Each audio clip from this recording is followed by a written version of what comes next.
I, Justice Aminuddin Khan, as Chief Justice of Federal Constitutional Court of Pakistan, that as Chief Justice of the Federal Constitutional Court of Pakistan, I will discharge my duties I will discharge my duties and perform my functions honestly, to the best of my ability and faithfully. to the best of my ability and faithfully. ملک میں وفاقی آئینی عدالت کا قیام، justice امین الدین خان نے پہلے chief justice کا حلف اٹھا لیا۔ ایوان صدر میں صدر آصف علی زرداری نے حلف لیا۔ مدت ملازمت 3 سال ہوگی۔ صدر مملکت آصف زرداری اور وزیر اعظم شہباز شریف تقریب میں شریک۔ فیلڈ مارشل عاصم منیر، پاک بحریہ اور فضائیہ کے سربراہان کی شرکت۔ تقریب میں اسپیکر قومی اسمبلی، چیئرمین سینٹ سمیت اٹارنی جنرل بھی شریک۔ آئینی معاملات سے متعلق تمام مقدمات آئینی عدالت ہی دیکھے گی۔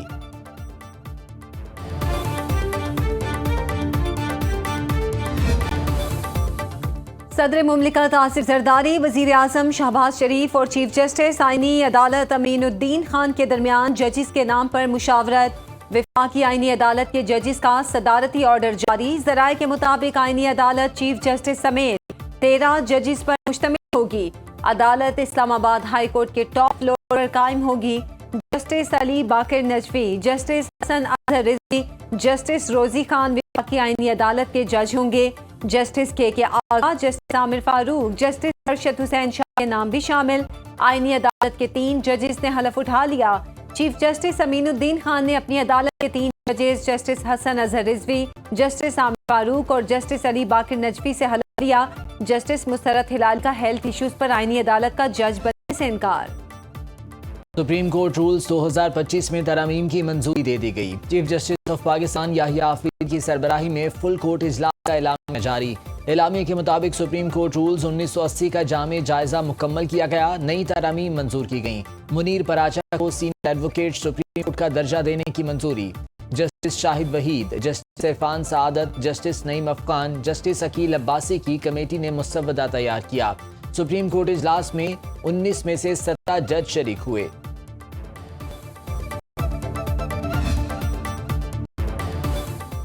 صدر مملکت نے جسٹس منصور علی شاہ اور جسٹس اطہر من اللہ کے استعفے منظور کر لیے۔ وزیر دفاع خواجہ آصف نے قومی اسمبلی میں اظہار خیال کرتے ہوئے کہا، کچھ مخصوص لوگ آئین کی بے توقیری کرتے رہے۔ آدھی رات کو اسمبلی کو تحلیل کیا گیا۔ 27ویں آئینی ترمیم سے نظام کی حیت درست ہوئی۔ اطہر من اللہ پرویز مشرف کی صوبائی کابینہ میں شامل تھے۔ پارلیمنٹ کے اختیار پر انکروچمنٹ برداشت نہیں کی جائے گی۔ یہ ججز آج شعر و شاعری کر رہے ہیں۔ نواز شریف کی نااہلی اور ان کی سزاؤں کے لیے علیحدہ بینچ بنائے گئے۔ کینگرو کورٹس بنا کر صدر نون لیگ کو نشانہ بنایا جاتا رہا۔ نواز شریف نشانے پر تھے تو یہ جج اس وقت عدلیہ کا حصہ تھے۔ اپوزیشن کو نشانہ بناتے ہوئے کہا، یہ آئین کے وفادار ہیں یا ایک شخص کے، انہیں فیصلہ کرنا ہوگا۔ دہشت گردوں کو تحفظ دینے والے بھی یہی ہیں۔ میاں نواز شریف کو وکٹمائز کیا جا رہا تھا، اس وقت کسی کی غیرت نہ جاگی۔ یہ جج جو تھے، یہ کل والے جج تھے، اس وقت بھی سپریم کورٹ اور ہائی کورٹ میں بیٹھے ہوئے تھے۔ اب وہ شاعری بھی کرتے ہیں، اب وہ جو ہے سیاسی بیانات بھی دے رہے ہیں۔ 52 بل جو ہے آدھی رات کو پاس کیے گئے اور اسمبلی کو ڈیزالو کیا گیا۔ اس وقت ان کی غیرت اور اہمیت کہاں تھی؟ وہ کہیں چرنے گئی ہوئی تھی؟ یہی لوگ جو ہے دہشت گردوں کے تحفظ دینے والے بھی بنے ہوئے ہیں۔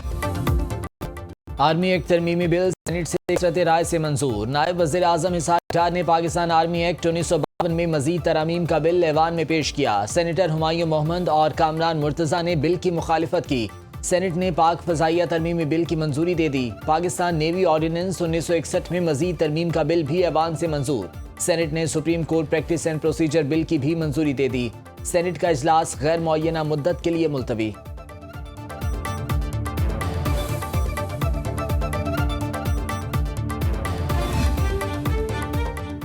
آرمی چیف اب چیف آف ڈیفنس فورسز بھی ہوں گے۔ عہدے کی مدت 5 سال، جس دن تعیناتی ہوگی مدت اس دن سے شروع ہوگی۔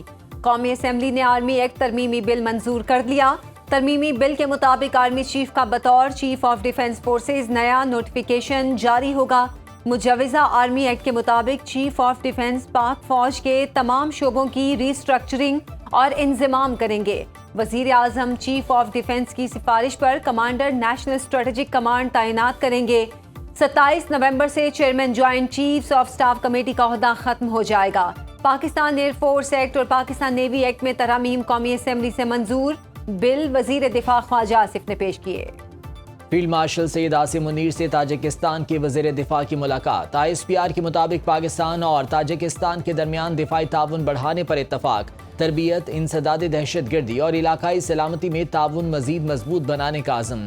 تاجک وزیر دفاع نے پاک فوج کے علاقائی امن و استحکام کے کردار کو سراہا۔ فیلڈ مارشل سید عاصم منیر کا مشترکہ کوششوں سے خطے میں امن و خوشحالی کے عزم کا اعادہ۔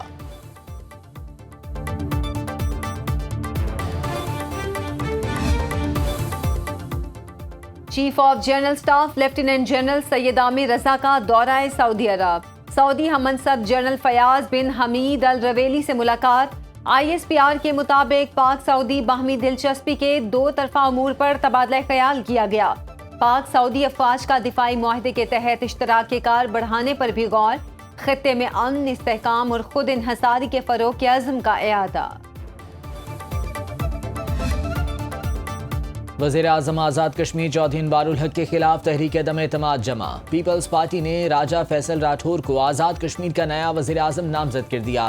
سابق وزیر اعظم راجہ پرویز اشرف نے کہا، ہمارے نمبرز پورے ہیں، ہم آزاد کشمیر میں حکومت بنائیں گے۔ راجہ فیصل راٹھور تجربہ کار، وہ بہترین انداز میں حکومت چلائیں گے۔ صدر مسلم کانفرنس سردار عتیق احمد نے کہا، پاکستان کشمیریوں کی غیر متزلزل حمایت کرتا ہے۔ قائد اعظم محمد علی جناح نے کشمیر کو پاکستان کی شہرک قرار دیا۔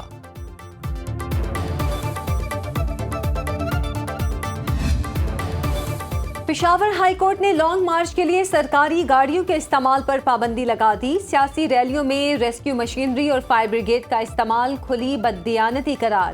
عدالت نے ریمارکس میں کہا، سرکاری وسائل کا سیاسی مقاصد کے لیے استعمال عوامی اعتماد سے غداری ہے۔ عوامی وسائل کسی ایک جماعت کی جاگیر نہیں، سرکاری گاڑیاں اور مشینری عوامی خدمت کے لیے ہیں، سیاسی شو کے لیے نہیں۔ سیاسی سرگرمیوں میں سرکاری اہلکاروں کی تعیناتی بدعنوانی اور اختیارات کے ناجائز استعمال کے مترادف ہے۔ سرکاری وسائل کے سیاسی استعمال سے حکمرانی کی غیر جانبداری مجروح ہوتی ہے۔ گورنر خیبر پختونخوا فیصل کریم کنڈی کی جانب سے عدالت کے فیصلے کا خیر مقدم۔ سنو نیوز سے گفتگو میں کہا کہ خیبر پختونخوا حکومت نے ایک شخص کے لیے لانگ مارچ کیے اور دھرنے دیے۔ سرکاری وسائل کو اپنی سیاست میں جھونکا گیا جو کسی صورت ریاست کے مفاد میں نہیں۔ وزیر اعظم کے کوارڈینیٹر اختیار ولی خان کا کہنا ہے کہ خیبر پختونخوا حکومت 2014 کے اسلام آباد دھرنے سے سرکاری وسائل وفاق کے خلاف استعمال کر رہی ہے۔ ریسکیو ایمبولینس، کرین، آنسو گیس کی شیلنگ، سرکاری ملازمین کے ساتھ وفاق پر چڑھائی کی گئی۔ 10 سال بعد ہی صحیح، عدالت نے بہترین فیصلہ کیا۔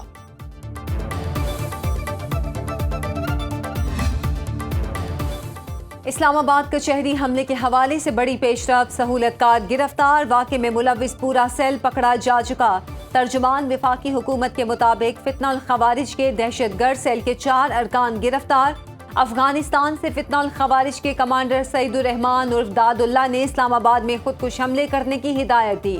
خودکش حملہ آور کے ہینڈلر ساجد اللہ عرف شینا کا اعتراف۔ خودکش بمبار عثمان عرف قاری کا تعلق شنواری قبیلے سے اچین نگرہار افغانستان کا رہائشی تھا۔ ساجد اللہ عرف شینا نے خودکش بمبار کو اسلام آباد کے نواحی علاقے میں ٹھہرایا۔ آپریشنل کمانڈر اپنے 3 دہشت گرد ساتھیوں سمیت گرفتار۔ باجوڑ کے گاؤں گدار میں سیکیورٹی فورسز کی کامیاب کارروائی۔ انٹیلیجنس بیسڈ آپریشن کے دوران 22 خوارج ہلاک۔ پاکستان کا سرکاری قرضہ جون 2025 کے اختتام تک 850 کھرب روپے تک پہنچ گیا۔ وفاقی وزیر خزانہ محمد اورنگزیب کا کہنا ہے، مالی سال 2025 کے دوران کل سرکاری قرضے میں 9.3 ٹریلین روپے کا اضافہ ہوا۔ یہ یومیہ 25.4 ارب روپے کا اضافہ بنتا ہے۔ مالی سال میں سودی اخراجات میں 880 ارب روپے سے زائد کی بچت کی گئی۔ مجموعی سرکاری قرضہ بمقابلہ GDP 70.4% رہا۔ گزشتہ سال 67.8% تھا۔ قرض کی ادائیگیوں کے بوجھ کو کم کرنے کے لیے مالیاتی استحکام اور قرض کے انتظامات کے متعدد اقدامات کیے۔ 16 نومبر سے پیٹرولیم مصنوعات کی قیمتوں میں رد و بدل کا امکان۔ ذرائع کے مطابق ڈیزل 9 روپے 60 پیسے مہنگا، پیٹرول کی فی لیٹر قیمت میں 2 روپے کمی متوقع۔ ملک میں ڈیزل کی دستیابی میں کمی۔ Petrol pump dealers association نے oil and gas regulatory authority کو خط لکھ دیا۔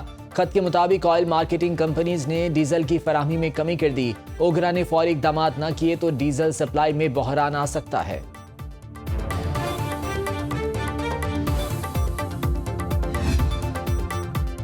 وزیر اعلیٰ مراد علی شاہ نے 35ویں نیشنل گیمز کے لوگوں کی رونمائی کر دی. بلوچستان اولمپک ایسوسی ایشن کی جانب سے سندھ اولمپک ایسوسی ایشن کو مشعل دی گئی. وزیر اعلیٰ سندھ نے مشعل وزیر کھیل کے حوالے کی. مراد علی شاہ نیشنل گیمز کی مشعل بردار ریلی کی قیادت کریں گے. 35ویں نیشنل گیمز 6 سے 13 دسمبر تک کراچی میں منعقد ہوں گی. وزیر اعلیٰ سندھ سے یورپی یونین کے سفیر ریمونڈاس کاروبلس کی ملاقات. 2 طرفہ تعلقات اور سرمایہ کاری کے فروغ پر تبادلہ خیال. سندھ اور یورپی یونین کا باہمی تعاون مزید بڑھانے پر اتفاق. سری لنکا کے خلاف دوسرے ون ڈے میں گرین شرٹس کی 289 رنز ہدف کے تعاقب میں بیٹنگ جاری. اوپنرز نے 77 رنز کا آغاز فراہم کیا. فخر زمان کی نصف سینچری. سائم ایوب 33 رنز بنا کر آؤٹ ہوئے. مہمان ٹیم نے پہلے کھیلتے ہوئے 288 رنز بنائے. جانت لیانگے 54، کمینڈو مینڈس 44 اور شمارا وکرما نے 42 رنز کی اننگز کھیلی. حارث رؤوف اور ابرار احمد نے 3 وکٹیں حاصل کی. پاکستان کو 3 ون ڈے میچز کی سیریز میں 1-0 کی برتری حاصل ہے.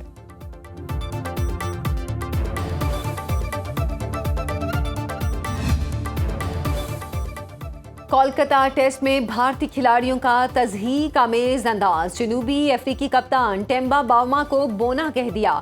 سٹمپ مائک میں ریکارڈ آڈیو وائرل ہو گئی. بمراہ نے LBW کی اپیل کی. امپائر نے ناٹ آؤٹ قرار دیا. بھارتی کرکٹر نے غیر شائستہ زبان کا استعمال کیا. کیا ICC بھارتی کھلاڑی کے خلاف ایکشن لے گی؟ سب کی نظریں مرکوز ہو گئیں.